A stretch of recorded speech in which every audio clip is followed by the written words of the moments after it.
Nishi's കിച്ചണിലേക്ക് സ്വാഗതം. ഇന്നത്തെ റെസിപ്പി ചീര പുളിശ്ശേരി. അതിനു വേണ്ടി ഞാൻ കുറച്ച് ചീര എടുത്തിട്ടുണ്ട്. ഇത് ഇനി മുറിച്ചെടുക്കണം. അതിന് ആദ്യം ഇതിന്റെ തണ്ട് മാത്രം മുറിക്കാം.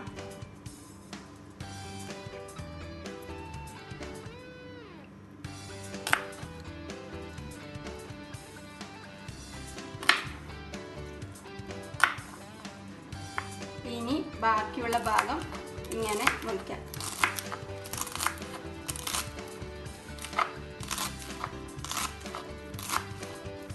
ചീരയെല്ലാം മുറിച്ചെടുത്തിട്ടുണ്ട്. ഇത് ഞാൻ മുറിക്കുന്നതിന് മുന്നേ നന്നായി കഴുകിയെടുത്തതാണ്.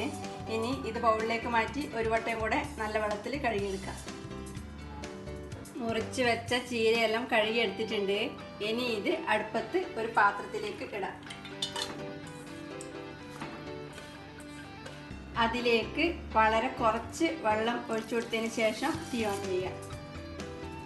ഇതിലേക്ക് 1/4 ടീസ്പൂൺ മഞ്ഞൾപ്പൊടിയും ആവശ്യത്തിന് ഉപ്പും ഇട്ടതിന് ശേഷം ഒന്ന് ഇളക്കി കൊടുത്ത് തിളപ്പിക്കാം. ഇത് തിളച്ച് തുടങ്ങിയിട്ടുണ്ട്. ഇനി അടച്ച് വെച്ച് തീ കുറച്ച് ഒരു 3-4 മിനിറ്റ് വേവിച്ചെടുക്കാം. ഇനി ചീര പുളിശ്ശേരിയിലേക്ക് അരച്ച് ചേർക്കാൻ വേണ്ടി മിക്സിയുടെ ജാറിലേക്ക് ഒരു ചെറിയ മുറി തേങ്ങ ചിരകിയത് എടുക്കാം. ഇനി ഇതിലേക്ക് 1/4 ടീസ്പൂൺ ജീരകവും 2 ചെറിയ അല്ലി വെളുത്തുള്ളിയും എരിവിന് വേണ്ടുന്നത്ര കാന്താരി മുളകോ പച്ചമുളകോ ചേർക്കാം. ഞാൻ കാന്താരി മുളക് എടുത്തിട്ടുള്ളത് ഒരു 6 കാന്താരി മുളക് എടുത്തിട്ടുണ്ട്. ഇനി ഇതിലേക്ക് അരച്ചെടുക്കാൻ വേണ്ടുന്ന കുറച്ച് വെള്ളം കൂടെ ഒഴിച്ച് നന്നായി അരച്ചെടുക്കാം. തേങ്ങയും ജീരകവും കാന്താരി മുളകെല്ലാം നന്നായി അരച്ചെടുത്തിട്ടുണ്ട്. വേവാൻ വെച്ച ചീര വെന്തിട്ടുണ്ട്. ചീര പെട്ടെന്ന് വേവുന്നതുകൊണ്ട് തേങ്ങ അരച്ച് വെച്ച് ചീര വേവാൻ വെക്കുന്നതായിരിക്കും കുറച്ചുകൂടെ നല്ലത്. ഇനി ഇതിൻ്റെ തീ ഓഫ് ചെയ്തതിന് ശേഷം അരച്ച് വെച്ച തേങ്ങ ഇതിലേക്ക് ചേർക്കാം. കുറച്ച് മിക്സിയുടെ ജാറ് കഴുകിയ വെള്ളം കൂടെ ഒഴിക്കുക. ഇനി പുളിശ്ശേരിയിലേക്ക് ചേർക്കാൻ വേണ്ടുന്ന കുറച്ച് പുളിയുള്ള തൈര് മിക്സിയുടെ ജാറിലേക്ക് ഇട്ട് ജസ്റ്റ് ഒന്ന് അടിച്ചെടുക്കുക. ഞാൻ ഏകദേശം ഒരു 100 ഗ്രാം തൈര് എടുക്കുന്നുണ്ടാവും.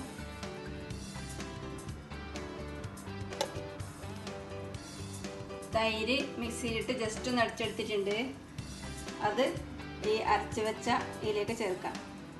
തേങ്ങരപ്പരം ചേർക്കാം.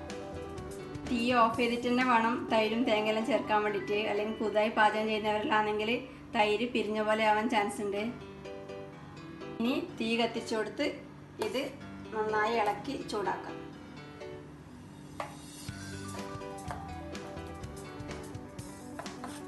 സൈഡിൽ നിന്ന് തിളച്ച് തുടങ്ങിയിട്ടുണ്ട്. ഇങ്ങനെ പതഞ്ഞ് വരുന്നുണ്ട്.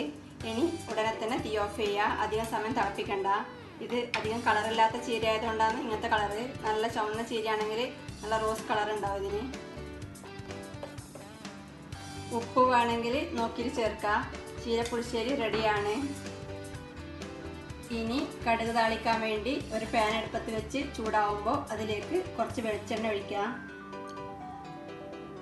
1/2 ടീസ്പൂൺ കടുകും 1/4 ടീസ്പൂൺ ഉലുവയും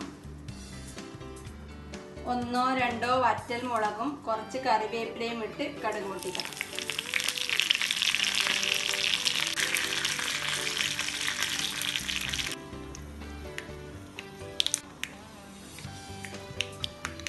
കടുക് പൊട്ടിക്കഴിഞ്ഞിട്ടുണ്ട്. ഇനി തീ ഓഫ് ചെയ്ത് ഇത് പുളിശ്ശേരിയിലേക്ക് ചേർക്കാം. നല്ല എളുപ്പത്തിൽ ഉണ്ടാക്കാൻ പറ്റുന്ന കാസർഗോഡ് ശൈലിയിലുള്ള നല്ല ടേസ്റ്റി ആയിട്ടുള്ള ചീര പുളിശ്ശേരി റെഡിയാണ്.